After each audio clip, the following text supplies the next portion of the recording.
I ask you, what kind of qualities we are looking into young people, or what can we help to know? Because this is so important. Yeah. Your moral quality is so important because that will shape you who you are. Yeah.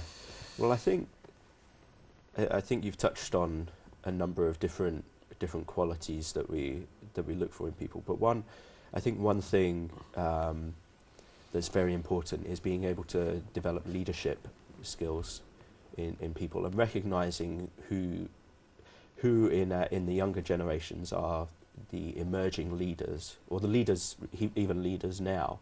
And sometimes we can treat people who are younger than us, we think we look down on them because they're young. But in the Bible, for us, it says, don't let them look down on you because you are young. And so there's something that I'm always excited by is when I see a new leader emerging, somebody stepping up to take on responsibility, somebody who's stepping up to lead their peers, and to set a new example. I find that so exciting, and when you get to be a part of that, it really is the best thing. And I'm going to ask you something, man. How do you select leaders in Salvation Army? What do you look into? Because this is a organic, I would say, a group of people. Yeah. Amazing. You don't drink, you don't smoke. Yeah. There are a lot of things you marry within your Salvation Army. Your kids are also becomes. It's amazing concept, honestly. So how do you select leadership? So the way I do it is in the same way that you want to meet people who are different from you. You need to meet people who are similar to you as well, and to be able to spend time. So for me, I spend time with people who are in my congregation. I try to visit them.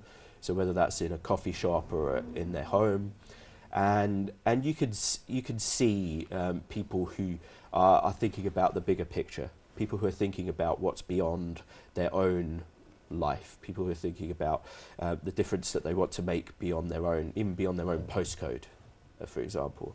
And I think there's something about giving people responsibility. So that's one of the ways that we try to do that at the Salvation Army in Ilford. We try to be very intentional about giving people more and more responsibility.